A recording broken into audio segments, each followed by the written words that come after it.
You know what your problem is, Leah? You think throwing money at everything makes you important. But you're still just a worthless burden who can't even keep a man. I stared at my phone screen, my father's voice echoing from the video my uncle had accidentally sent me. The words hit harder than any slap. I was sitting in my small apartment in Portland, Oregon, surrounded by the evidence of my careful budgeting, secondhand furniture, generic brand groceries, nothing extravagant. And yet, for the past 4 years, I had been paying my father's mortgage every single month without fail. My name is Leah, and I'm 32 years old. I work as a logistics coordinator for a mid-sized shipping company, making decent money, but nothing spectacular. I'd always been the responsible one in the family, the one who showed up when things got tough, the one who never asked for anything in return. My father had raised me and my older brother Kenneth on his own after my mother passed away when I was 7. He'd worked construction jobs his entire life, and when he retired 5 years ago, his savings were non-existent. The video had come through at 9 p.m. on a Tuesday. My Uncle Gerald, my father's younger brother, had meant to send it to someone else in the family. Instead, it landed in my messages with a simple text. Thought you'd want to see this from Sunday dinner. I pressed play again, needing to make sure I'd heard correctly. The camera was shaky, clearly filmed on someone's phone at a family gathering I hadn't been invited to. My father sat at the head of the table, a beer in his hand, looking relaxed and comfortable. My brother Kenneth was beside him, laughing at something. Aunt Patricia, Uncle Gerald, and a few cousins filled the other chairs. Leah's been real generous with that mortgage money. Uncle Gerald's voice came from behind the camera. You raised a good daughter, Frank. My father snorted. Generous? She owes me. I put a roof over her head for 18 years. This is just her paying back what she took from me. Besides, she's got nothing else going on. No husband, no kids. Might as well make herself useful as our cash cow. The table erupted in laughter. My brother Kenneth added, she's always been like that, desperate to prove she matters. It's kind of sad, honestly. My Aunt Patricia chimed in. At least she's good for something. Better than being completely useless. I stopped the video. My hands were shaking. The apartment felt too small. Suddenly, the walls pressing in on me. I'd been sending my father $2,000 every month for 4 years. That was $96,000. Nearly $100,000 to a man who saw me as nothing more than a convenient ATM. The worst part wasn't even the words. It was the casualness of it all. They were sitting around a dinner table eating food probably paid for with my money, laughing about how pathetic I was. And I hadn't even known they were gathering. Nobody had invited me. Nobody had thought to include me in these family dinners where apparently I was the entertainment. I looked around my apartment, the couch I'd bought from a thrift store. The coffee table I'd assembled myself from discount furniture. The curtains I'd sewn from clearance fabric because I couldn't afford anything nicer. All because I'd been putting my father first, making sure his mortgage was paid, making sure he could keep the house he'd lived in for 30 years. My phone buzzed. Another message from Uncle Gerald. Sorry, that wasn't meant for you. Let's just forget about it. Forget about it. As if I could unhear my own father calling me worthless. As if I could unsee my entire family laughing at my expense. I sat there for a long time. The video paused on my father's smirking face. Part of me wanted to call him immediately to scream and demand an explanation. But another part of me, the part that had learned to be careful and calculated from years of being overlooked, told me to wait. The next mortgage payment was due in 2 weeks. I didn't sleep that night. I lay in bed, replaying the video over and over, memorizing every word, every laugh, every contemptuous look. By the time the sun came up, I'd watched it 17 times. My relationship with my father had never been warm. After my mother died, he'd thrown himself into work, leaving Kenneth and me to fend for ourselves most of the time. Kenneth, being 3 years older, had taken on a protective role that quickly morphed into something else. He became the golden child, the son who could do no wrong, while I became the girl who was always in the way. I remembered being 10 years old, trying to show my father a picture I'd drawn at school. He'd barely glanced at it before handing it back. That's nice, Leah. Go play outside. I'm trying to watch the game. Kenneth had laughed. Nobody cares about your stupid drawings. That became the pattern. Kenneth would belittle me and my father would either ignore it or join in.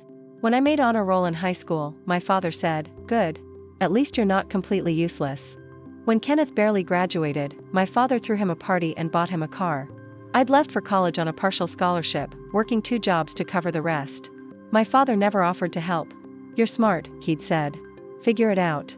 I did figure it out. I graduated with a degree in supply chain management and landed a job that paid reasonably well. I moved to Portland for work, putting distance between myself and the family that had never quite felt like mine. But I still called every week. I still sent birthday cards. I still showed up for Christmas, even though I often felt invisible. 4 years ago, my father called me. It was unusual. He never called unless he needed something. His voice was gruff, slightly embarrassed. "Leah, I need to talk to you about something." He explained that his retirement wasn't covering his expenses. The mortgage on his house was eating up most of his monthly income, and he was starting to fall behind. The bank had sent warnings. He might lose the house. "I can't ask Kenneth," he'd said. "He's got his own family to worry about. His wife Jessica just had the baby, and money's tight." I'd felt a flutter of something in my chest. Not quite hope, but close to it. He was asking me for help. He needed me. "How much is the mortgage?" I'd asked $2,000 a month. It was a substantial chunk of my income, but I could manage it. I'd have to cut back on things, live more frugally, but I could do it. "I'll help," I'd said. "I'll send the money every month." There had been a pause then. "Really? You do that? You're my father." "Of course I'd do that." "Well, thanks, Leah. I appreciate it." That was 4 years ago. Since then, I'd faithfully sent $2,000 on the first of every month. My father rarely thanked me. Sometimes, he'd acknowledge the transfer with a brief text. "Got it." Other times, nothing at all. I'd convinced myself it didn't matter. I was helping. I was being a good daughter. Maybe this would finally make him see my worth. Now sitting in my apartment with that video burned into my mind, I realized how foolish I'd been. He didn't see my worth. He saw a convenient source of money, a cash cow, a worthless burden who was at least good for something. I pulled up my banking app and looked at my transfer history. Every month like clockwork. $2,000. $96,000 total. I thought about what I could have done with that money. I could have bought a car. I could have moved to a better apartment.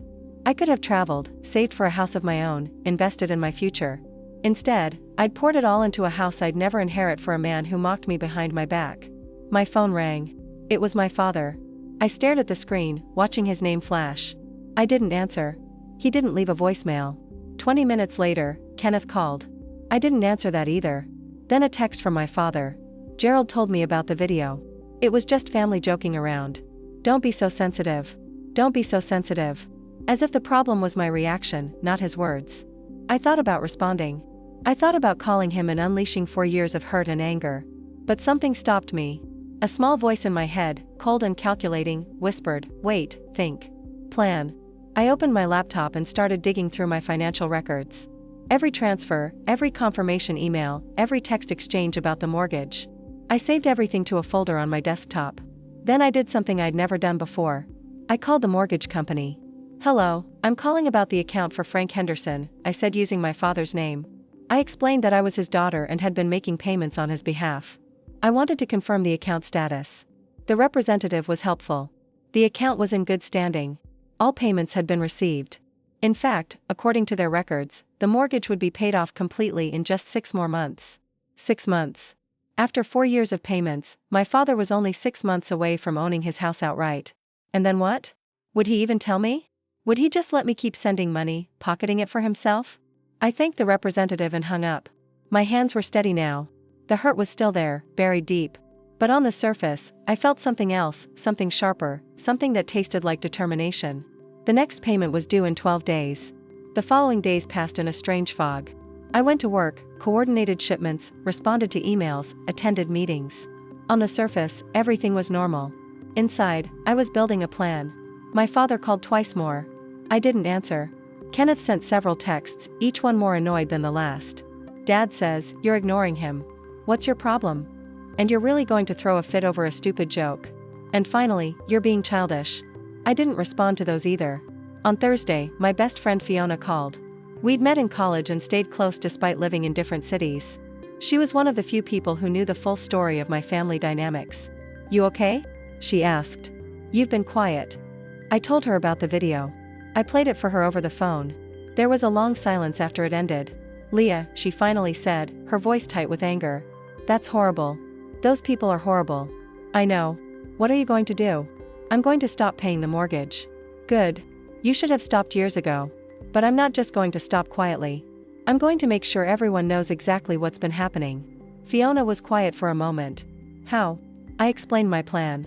The mortgage receipts, the video, the documentation of every payment I'd made.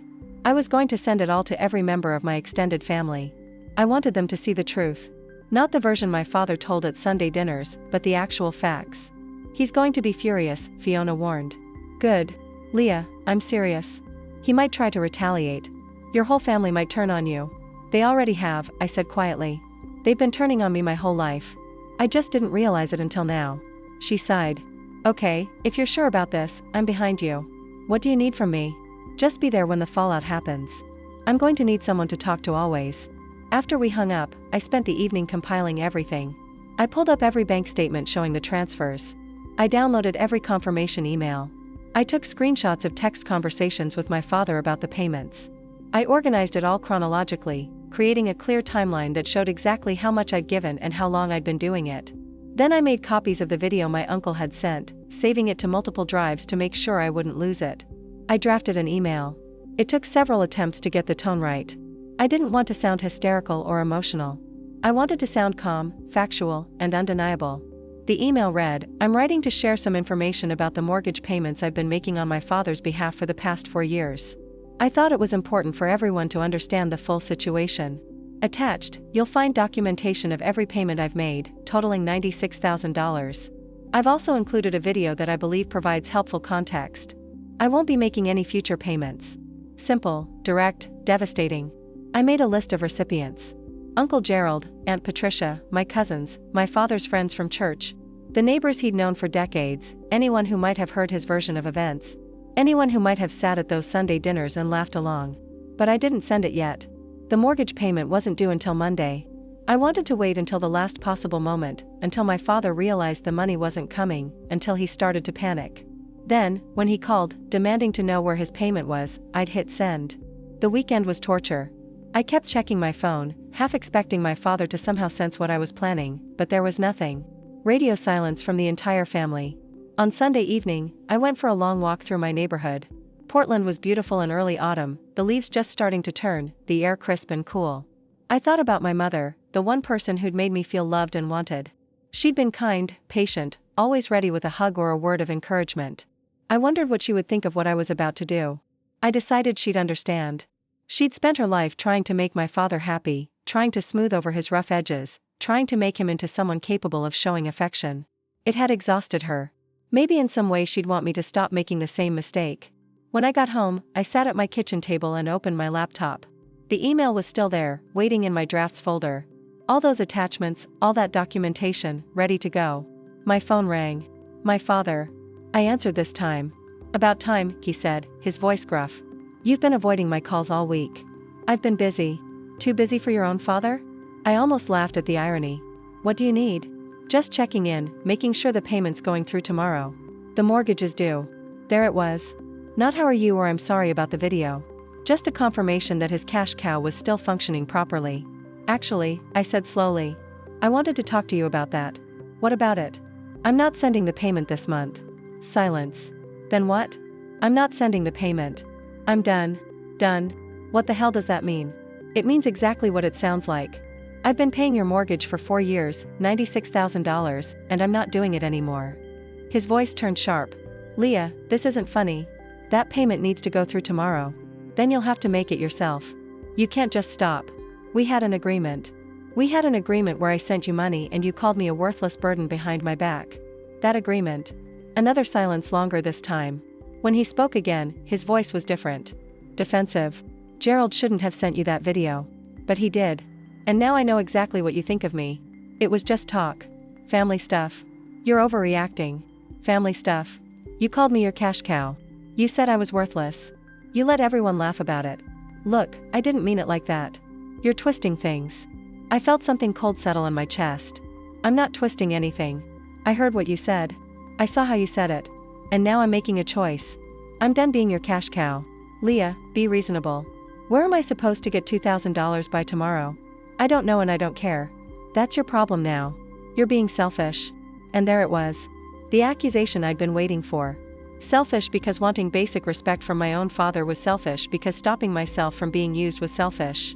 Goodbye, I said and hung up. My hands were shaking again, but this time it wasn't from hurt. It was from adrenaline. From the knowledge that I just crossed a line I could never uncross. My phone immediately started ringing again. My father, then Kenneth, then my father again. I turned off the ringer and set the phone face down on the table. Then I opened my email, pulled up the draft I'd prepared, and hovered my cursor over the send button. Tomorrow morning, I'd watch my father's world crumble the same way he'd crumbled mine. Tomorrow morning, everyone would know the truth. I thought about that video one more time, my father's smirking face, the laughter around the table, the casual cruelty of people who'd never once considered how their words might hurt me. I clicked send. The emails went out at 6 a.m. on Monday morning.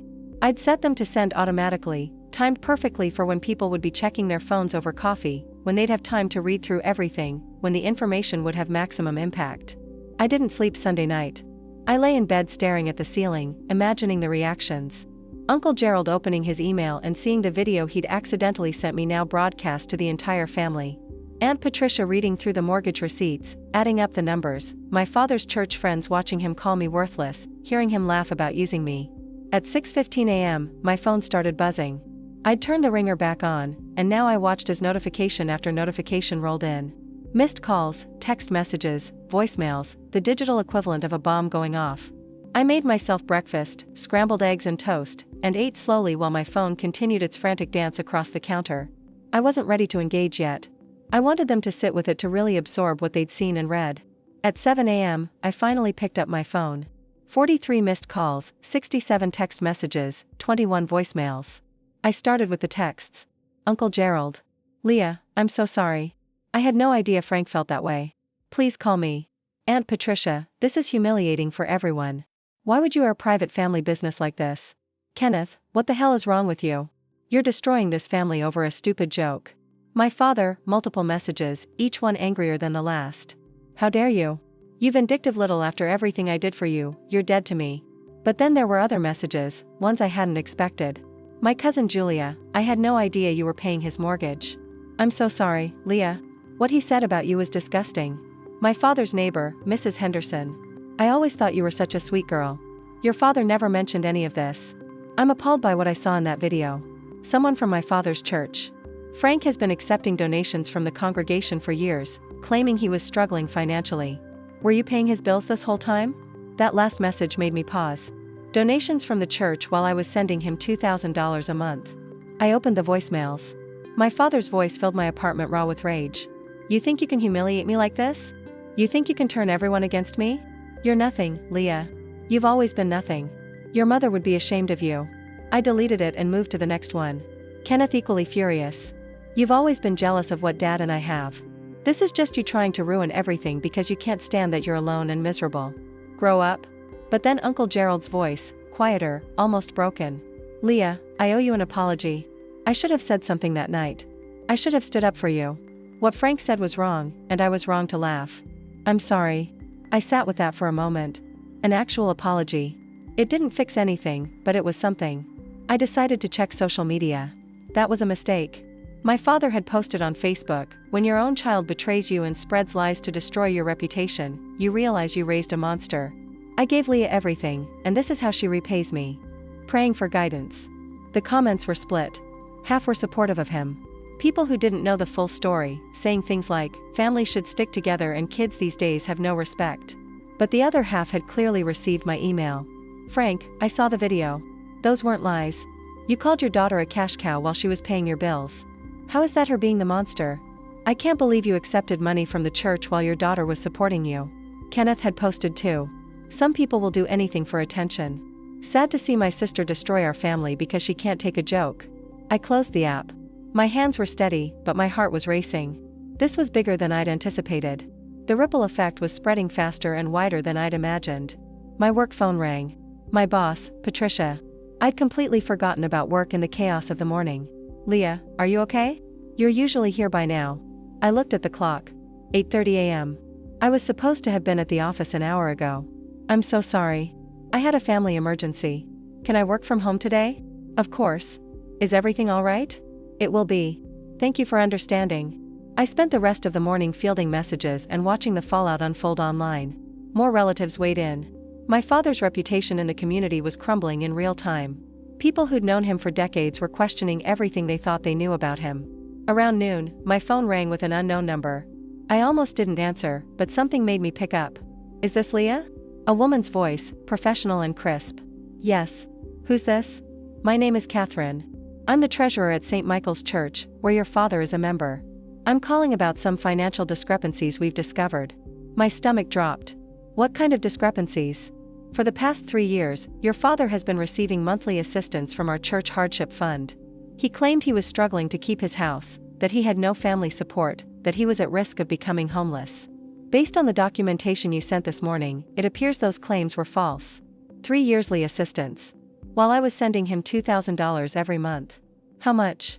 I asked quietly. I'm not at liberty to discuss exact amounts, but it's significant. The church board is meeting this afternoon to discuss the matter. I thought you should know. After she hung up, I sat in stunned silence. It wasn't enough that he'd used me. He'd also scammed his church, taking money from people who genuinely wanted to help. People who probably had less than he did. My phone buzzed. A text from Fiona. Holy, I've been watching this unfold all morning. Are you okay? I called her instead of texting back. Define. Okay, I said when she answered. Fair point. This is bigger than we thought it would be. He was taking money from his church, Fiona, for 3 years while I was paying his mortgage. You're kidding. I wish I was. The treasurer just called me. Fiona was quiet for a moment. He's worse than we thought. Yeah. How are you feeling? I considered the question. Honestly, I'm not sure. Part of me feels vindicated, like finally people are seeing the truth. But part of me feels guilty. Maybe, like I'm wondering if I went too far. Leah, no. Listen to me. You didn't go too far. You told the truth. That's all you did. Everything that's happening now, that's the consequence of his actions, not yours. She was right. But it didn't make it easier to watch. By evening, the situation had escalated further.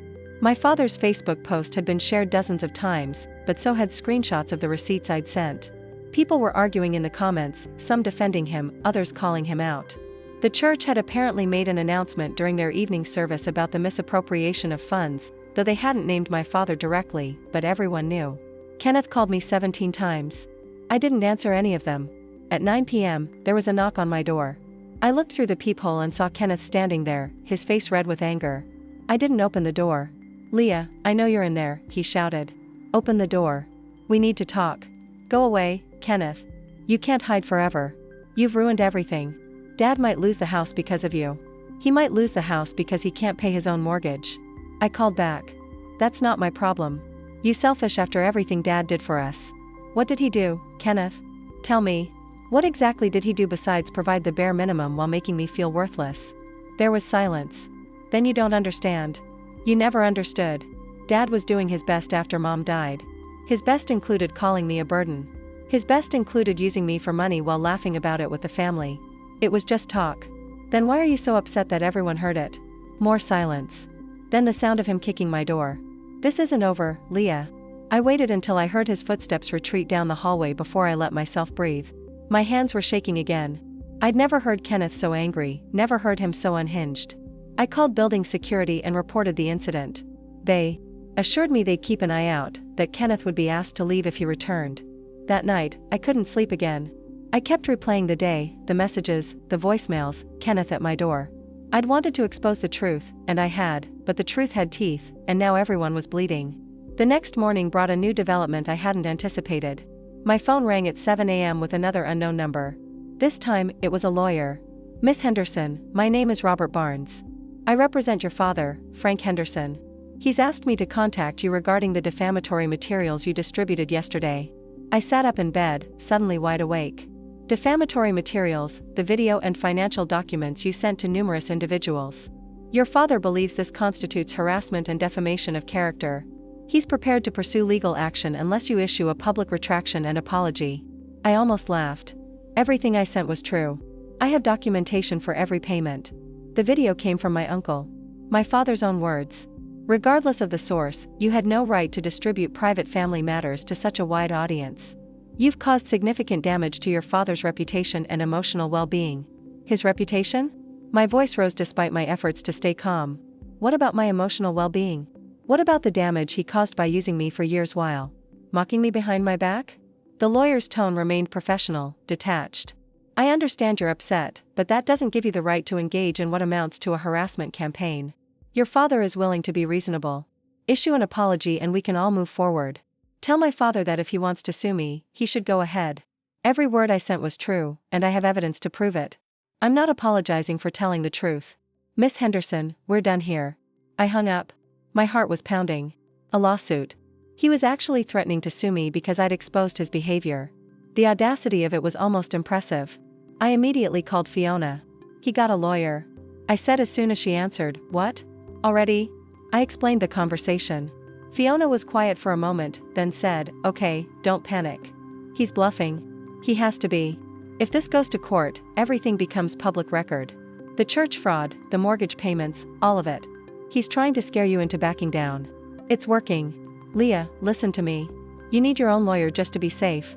Do you want me to ask around?" "Yeah, thanks." After we hung up, I got ready for work, moving mechanically through my morning routine. I'd taken yesterday off, but I couldn't hide forever. I had responsibilities, projects that needed attention. I couldn't let my father's mess consume my entire life. The office was awkward. Everyone had clearly heard something. Portland wasn't that big and office gossip traveled fast. My coworker Jennifer approached me at lunch with a sympathetic expression. "Hey, I just wanted to say if you need anything, I'm here. I saw some of what's been going on online." "Thanks," I said, not sure what else to say. "For what it's worth, I think you were brave." My dad was similar. Always taking, never giving. I wish I'd had the courage to stand up to him. Her words surprised me. I'd always thought of Jennifer as someone with a perfect family, someone who wouldn't understand. "Thank you. That means a lot."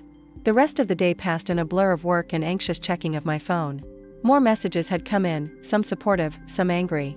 My Aunt Patricia had sent a long email accusing me of destroying the family, of being vindictive and cruel. "Your father made a mistake," she wrote. "But you've blown this completely out of proportion. Family forgives family. That's what love means." I deleted it without responding. At 4 p.m., I got another call from the church treasurer, Catherine. "Leah, I wanted to update you on our situation. The board met last night and we've decided to pursue repayment from your father for the funds he received under false pretenses. We're also filing a formal complaint with our denominational headquarters." "I see. I want you to know that this isn't your fault. You simply brought the truth to light. What your father did lying to receive aid he didn't need. That's on him. Thank you for saying that. There's something else. Several church members have expressed interest in starting a fund to repay you for the mortgage payments you made. They feel terrible that you were supporting your father while he was also taking from the church." I was stunned. "That's very kind, but I don't expect. It's not about expectation. It's about making things right. We'll be in touch." After she hung up, I sat at my desk overwhelmed. People I'd never met were trying to help me. Strangers were seeing my worth more clearly than my own family ever had. That evening, I met with the lawyer Fiona had recommended. Her name was Grace, and she was in her 50s with sharp eyes and a no-nonsense demeanor. "I've reviewed the materials you sent me," she said, spreading documents across her desk. "Your father doesn't have a case. Everything you distributed was factual and documented. Truth is an absolute defense against defamation claims. So I don't have to worry about being sued." "Oh, he might try, but he won't win. In fact, if he does file suit, we can counter-sue for frivolous litigation. More importantly, we can subpoena records from his church to document the fraud he committed there." "Would that help my case?" "It would help establish a pattern of financial manipulation and dishonesty. It would also likely result in criminal charges against him for charity fraud." I absorbed this criminal charges. My father could actually face legal consequences beyond just embarrassment. "What do you want to do?" Grace asked. "I want to be prepared. I don't want to sue him. I just want him to leave me alone. But if he comes after me, I want to be ready." "Fair enough. I'll prepare a response to his lawyer, making it clear that we're prepared to defend vigorously and counter-sue if necessary. That should make him think twice." As I left her office, I felt a strange sense of clarity. I'd been reacting, responding to attacks, defending myself, but now I was taking control. I was setting boundaries, and making it clear that I wouldn't be pushed around anymore. My phone rang. "Uncle Gerald." I answered. "Hello, Leah. It's me. Do you have a minute?" "I guess. I need to tell you something. I've been thinking about that night about the dinner and the video. I keep replaying it in my head, and I'm ashamed. Not just of Frank, but of myself. I should have said something. I should have stood up for you. Why didn't you?" He sighed heavily. "Honestly, because it's easier to go along with Frank than to challenge him. He's always been the dominant one in the family, and disagreeing with him means becoming a target. But that's a coward's excuse. You deserved better." "Yes, I did. I called because I want you to know that I've talked to Patricia and some of the others. Not everyone agrees with what Frank did. Some of us are starting to realize how badly you've been treated over the years. Starting to realize it took a video and $96,000 in receipts for you to realize. You're right. I'm sorry. I know that doesn't fix anything, but I want you to know that I'm here if you need support and I'm prepared to testify on your behalf if this goes to court. I softened slightly. Thank you. That means something. After we hung up, I realized how exhausted I was. It had been less than 48 hours since I'd sent those emails, and my entire world had been turned inside out. But beneath the exhaustion was something else. A growing sense of power. I'd been afraid of my father's anger my whole life. Afraid of disappointing him, afraid of losing whatever scraps of approval he might throw my way. But now, with nothing left to lose, I felt free. That night, I did something I hadn't done in years. I looked through old photo albums, pictures from my childhood before my mother died. There I was at 6 years old, grinning with missing front teeth. There was my mother, her arms around me, her smile warm and real. There was a picture of my father, younger and less bitter, holding me on his shoulders at a park. When had it changed? When had he stopped seeing me as a person and started seeing me as a burden? Maybe it didn't matter. Maybe the why wasn't as important as the what. What he'd done, what he'd said, what I was doing now. I closed the album and went to bed, finally feeling like I might actually sleep. Wednesday morning brought the news I'd been both expecting and dreading. Kenneth showed up at my workplace. I was in the middle of a logistics meeting when Jennifer knocked on the conference room door. Leah, I'm sorry to interrupt, but there's someone here to see you. He says he's your brother. My stomach dropped. Tell him I'm busy. I tried. He's refusing to leave. He's getting kind of loud in the lobby. I excused myself from the meeting and went to the front office. Kenneth was there, his face flushed, his posture aggressive. 2 security guards were standing nearby, clearly ready to intervene if necessary. Kenneth, you need to leave, I said, keeping my voice level and professional. Not until we talk. You've done enough damage. It's time to fix this.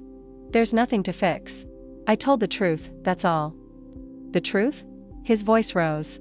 You humiliated our father. You destroyed his reputation. The church kicked him out. Leah, do you understand that? They asked him to stop attending services. He's been going to that church for 20 years.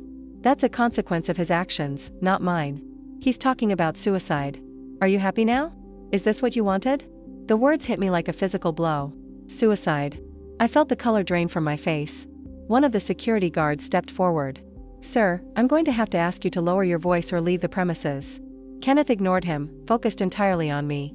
He called me last night crying. Said he had nothing left to live for. That's on you, Leah. If something happens to him, it's your fault. I found my voice, though it shook. Kenneth, if Dad is genuinely suicidal, he needs professional help. That's not something I can fix. And it's not something you should be using as a weapon against me. Everything was fine until you decided to play victim. Everything was not fine. I was paying for a house I'd never inherit while he called me worthless behind my back. That's not fine. The security guard moved closer. Sir, final warning. Leave now or we'll call the police. Kenneth pointed at me, his hand shaking. You're going to regret this. When this family falls apart, when Dad loses everything, remember that you did this. You're the one who destroyed everything. He turned and stormed out.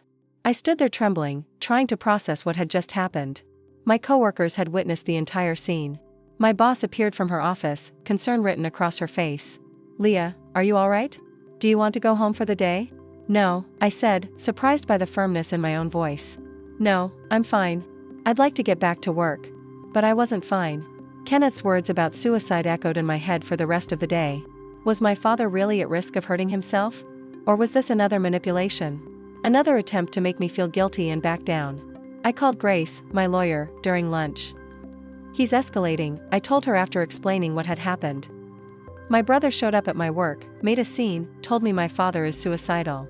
That's concerning. Have you considered getting a restraining order against your brother? Would that help?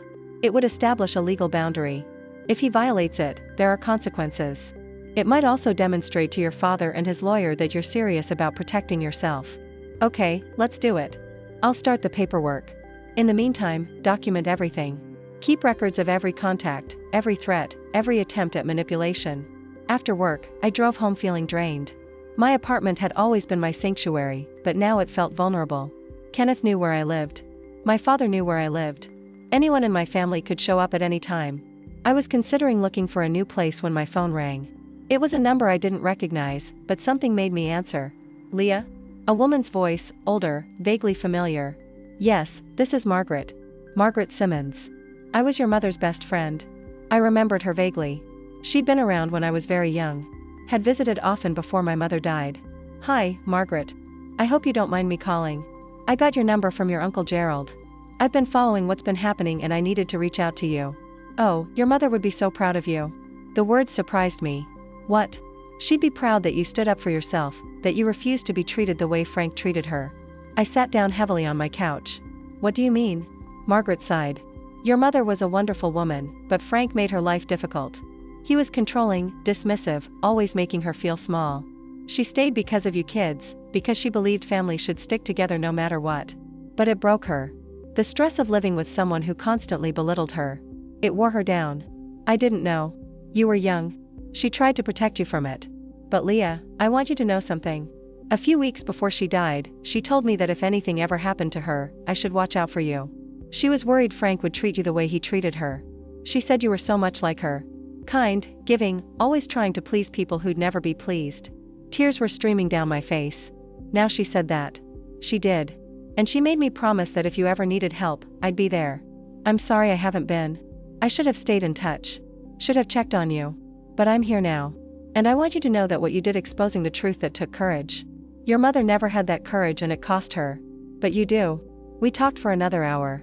Margaret told me stories about my mother I'd never heard. Filled in gaps in my memory. Helped me understand the woman I'd lost so young. By the time we hung up, I felt both sadder and stronger. Sad for my mother. For what she'd endured. Strong in the knowledge that I was breaking a cycle, refusing to be another woman ground down by my father's cruelty. That night, I received an email from the church. They'd completed their investigation and determined that my father had fraudulently obtained approximately $48,000 over 3 years. They were demanding full repayment and had referred the matter to local authorities for potential criminal prosecution.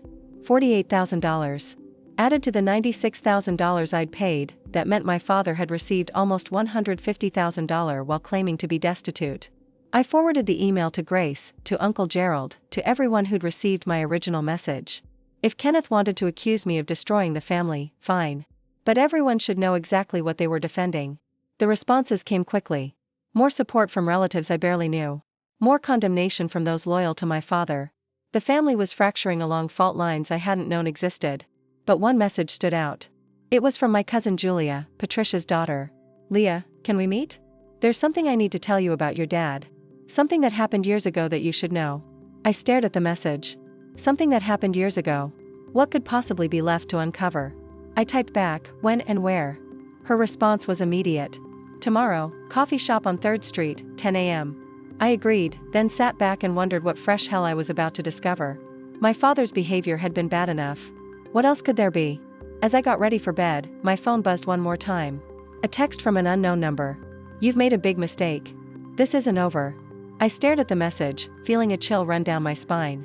Was it from my father, Kenneth, someone else? I forwarded it to Grace and to the police, adding it to the growing file of harassment. Then I turned off my phone and lay in the darkness, listening to every sound, wondering when the next blow would come and from what direction. Sleep didn't come easy, but when it finally did, I dreamed of my mother. She was standing in a field of flowers, smiling, her arms open. Come on, she was saying. You're almost through. Just a little further. I woke up crying, but for the first time in days, they weren't entirely tears of grief. There was relief there, too. Relief that I'd finally found the courage to stop being my father's victim. Whatever came next, I'd face it standing up. I arrived at the coffee shop 15 minutes early, too anxious to wait at home. I ordered a latte I didn't really want, and sat at a corner table where I could see the door. My mind raced with possibilities about what Julia might tell me. She was Patricia's daughter, 28 years old, and we'd never been particularly close. Our interactions had been limited to awkward family gatherings where she'd mostly ignored me. She walked in at exactly 10 a.m. looking nervous. Her eyes swept the room until they found me, and she headed over, clutching her purse like a shield.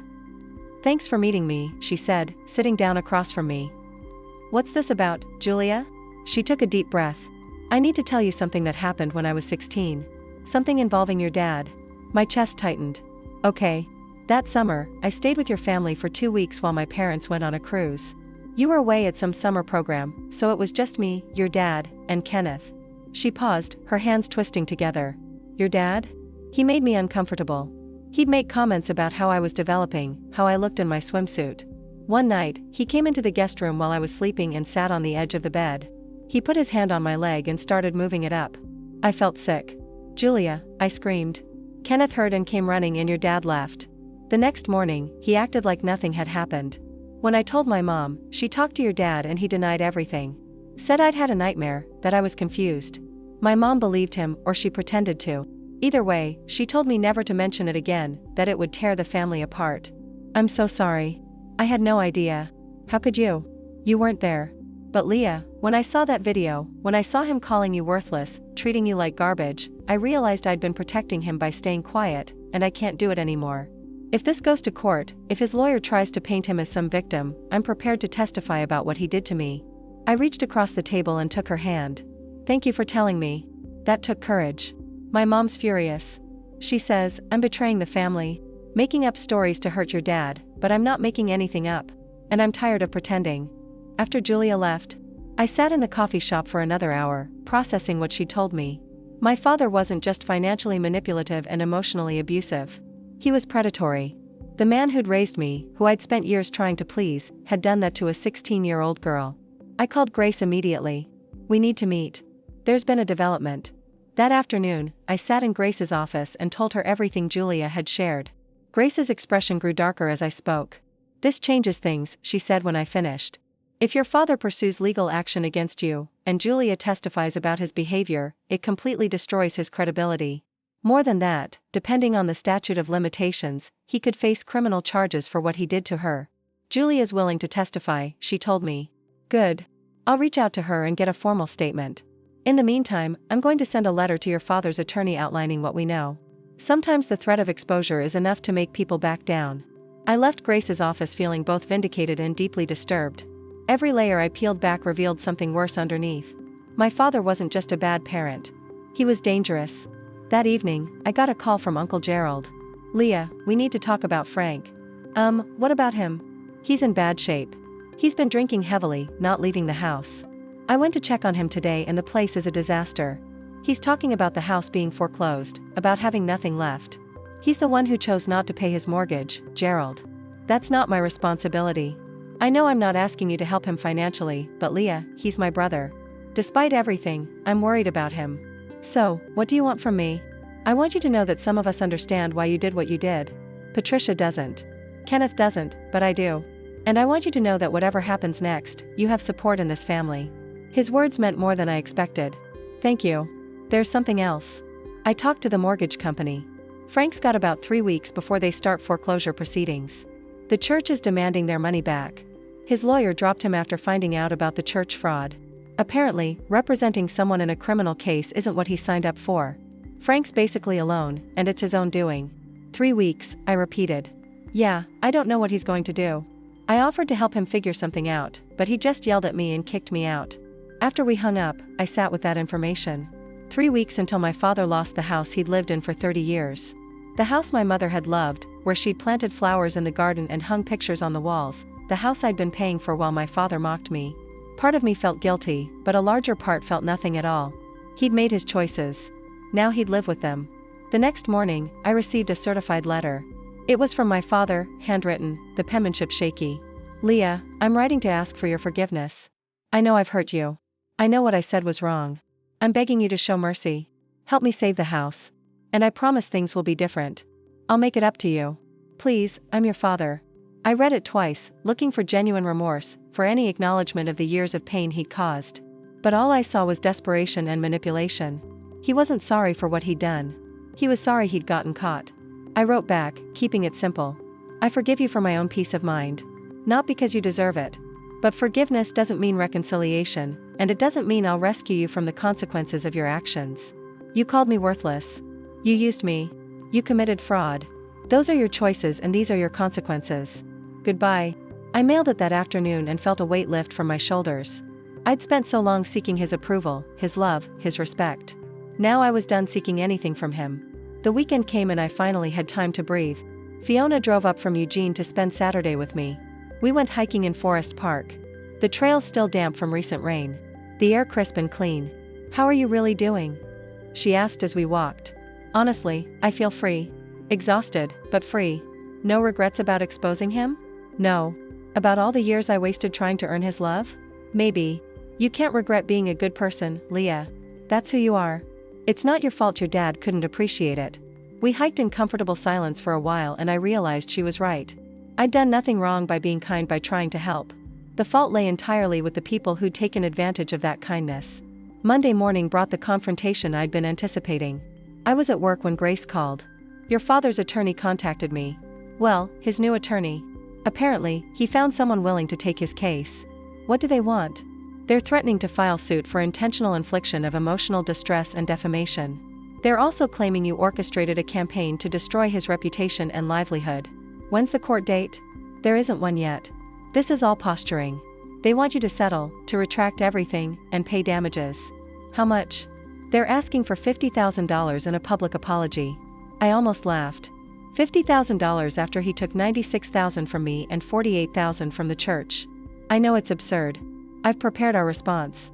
We're not settling.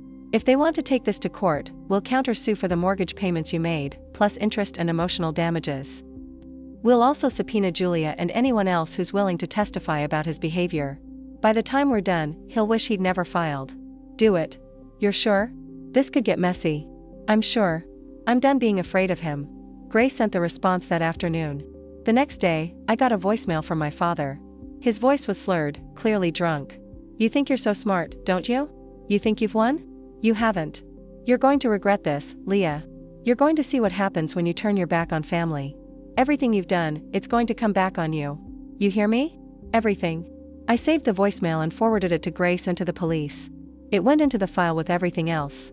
The threatening text, Kenneth's workplace outburst, the harassment that had been building since I'd sent those emails. That week, the local news picked up the story. Someone had tipped them off about the church fraud case, and they ran a piece about it. They didn't name my father directly, but they mentioned a longtime church member who defrauded the hardship fund while receiving financial support from his daughter. It didn't take much for people to connect the dots. My father's Facebook page exploded. People who defended him before were now turning against him. Former friends commented with their own stories of times he'd borrowed money and never paid it back, times he'd made inappropriate comments, times he'd shown his true character. The picture that emerged was of a man who'd been manipulating people for decades. Kenneth tried to control the narrative, posting his own version of events. My sister is vindictive and cruel. She's twisting facts to destroy our father because she's bitter about her own failures. Don't believe her lies. But it was too late. The truth was out, documented and undeniable. Kenneth's posts made him look desperate and foolish. On Thursday, I received an email from the mortgage company.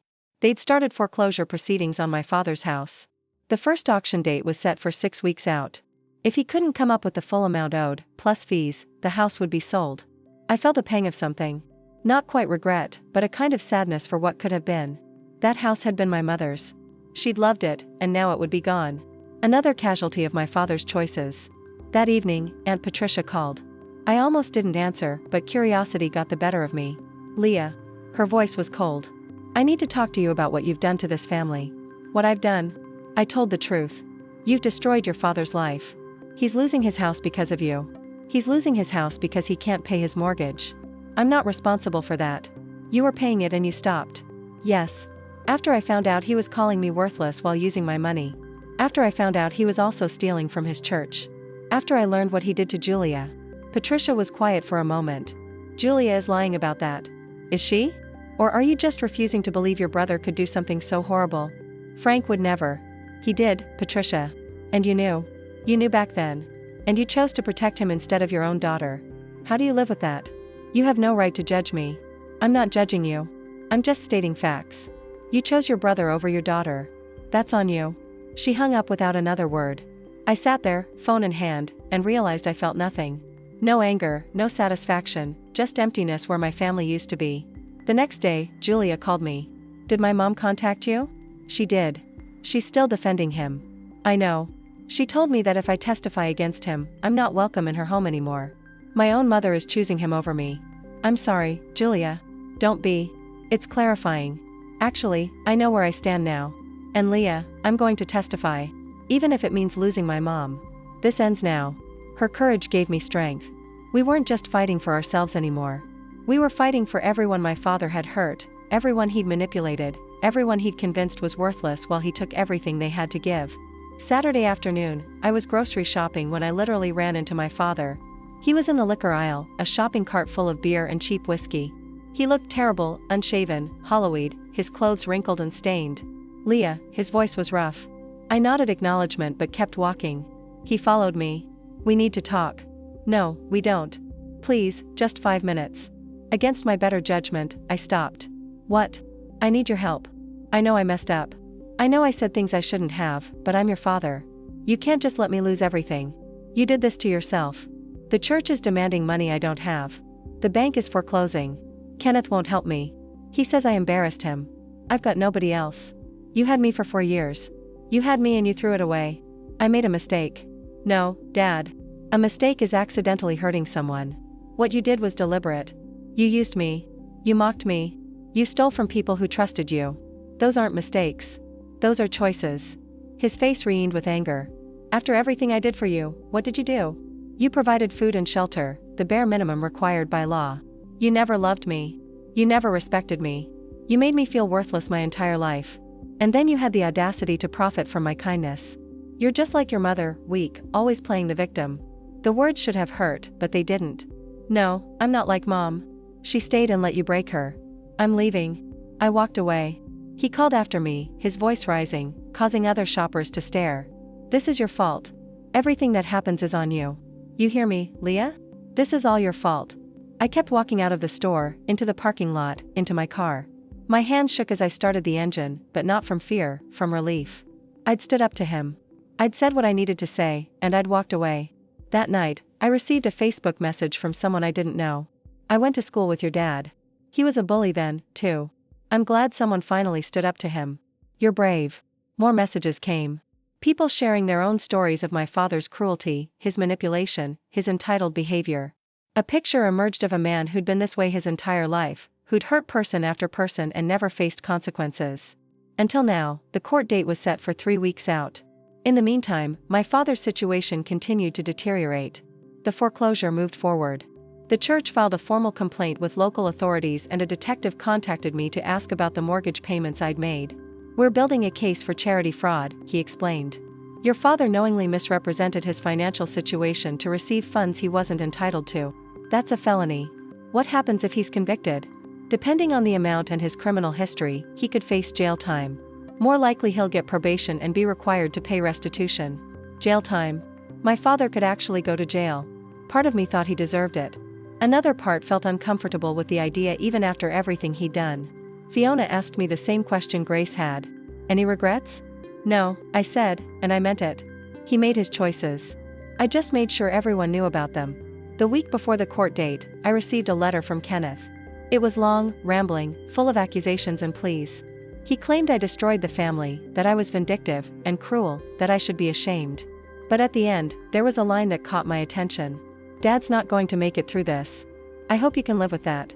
I called him, something I hadn't done since this all started. What did you mean by that? I asked when he answered about Dad not making it through this. Exactly what I said. He's drinking himself to death. He's talking about ending it. This is what you wanted, isn't it, Kenneth? If Dad is genuinely suicidal, he needs professional help. But I'm not responsible for his choices. You pushed him to this. No, I pushed back against abuse. There's a difference. And you know what? You were part of it. You sat at that table and laughed when Dad called me worthless. You've spent our entire lives putting me down to make yourself feel better. So don't call me and act like you're worried about Dad when really you're just angry that your free ride is ending. Free ride? What are you talking about? Did you think I didn't know? Dad told me years ago that he helped you with your down payment. That he's been supplementing your income. Where do you think that money came from, Kenneth?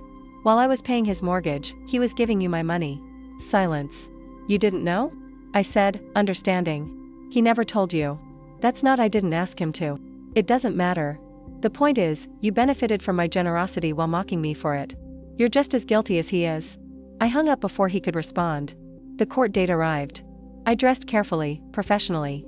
Grace met me outside the courthouse along with Julia, who'd agreed to be there in case her testimony was needed. Your father's attorney called this morning. Grace said they want to settle. What are the terms? They dropped the suit entirely. You don't pursue repayment of the mortgage funds. Everyone walks away. And the church fraud charges, those are criminal. They move forward regardless. I thought about it. I could end this here, walk away, start rebuilding my life, or I could push forward, make sure every detail was documented in court records, make sure my father faced full accountability. What do you recommend? I asked Grace. Honestly, take the settlement. You've already won. He's losing his house, facing criminal charges, and his reputation is destroyed.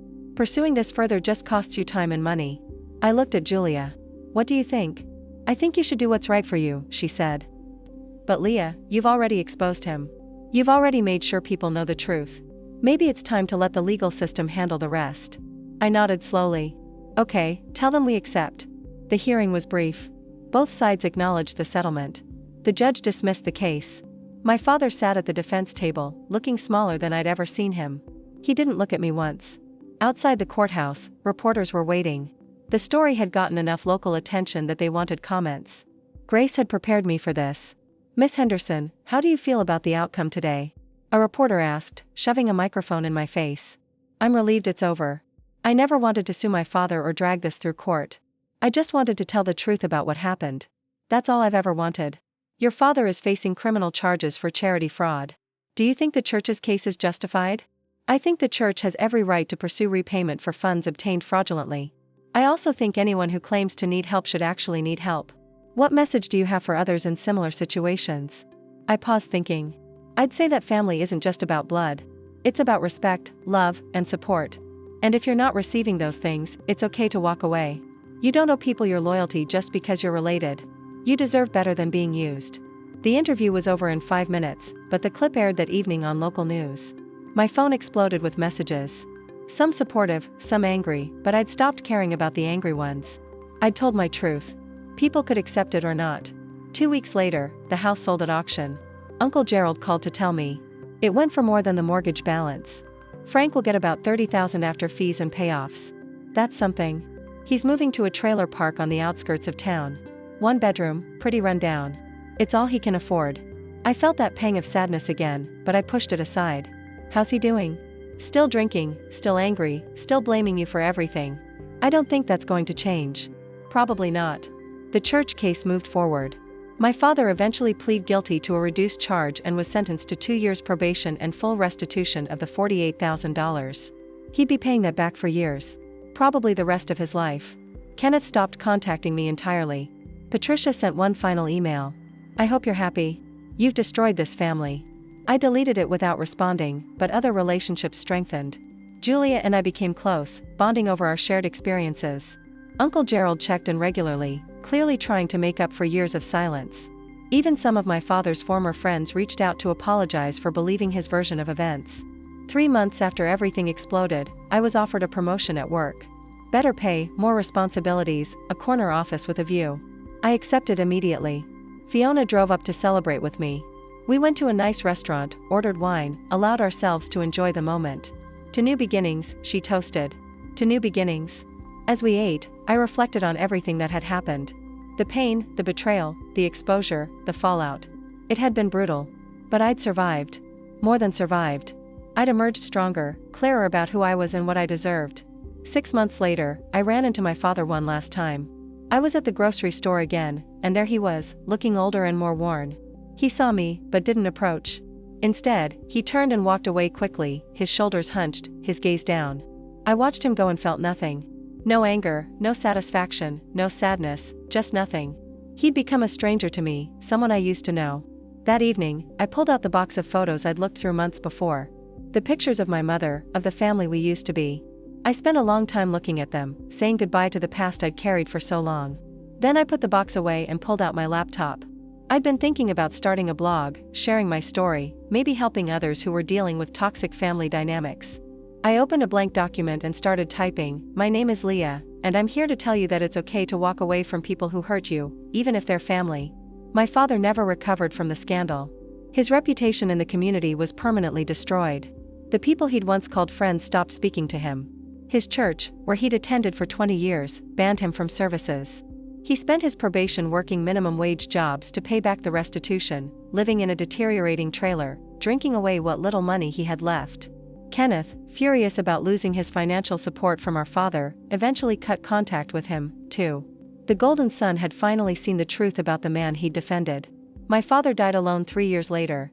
Liver failure, the result of years of heavy drinking. I didn't attend the funeral. I'd already said my goodbye. As for me, I built a life that was wholly my own. I moved to a better apartment with mountain views. I traveled to places I'd only dreamed about. I invested in myself, therapy, hobbies, friendships that were reciprocal and healthy. I started that blog and it grew beyond anything I'd imagined, connecting me with thousands of people who'd experienced similar family trauma. Looking back on my revenge journey, I don't feel guilt or regret. I feel freedom. Sometimes the bravest thing you can do is stop letting people diminish you. Sometimes the kindest thing you can do for yourself is walk away from those who will never see your worth. I told the truth and the truth set me free.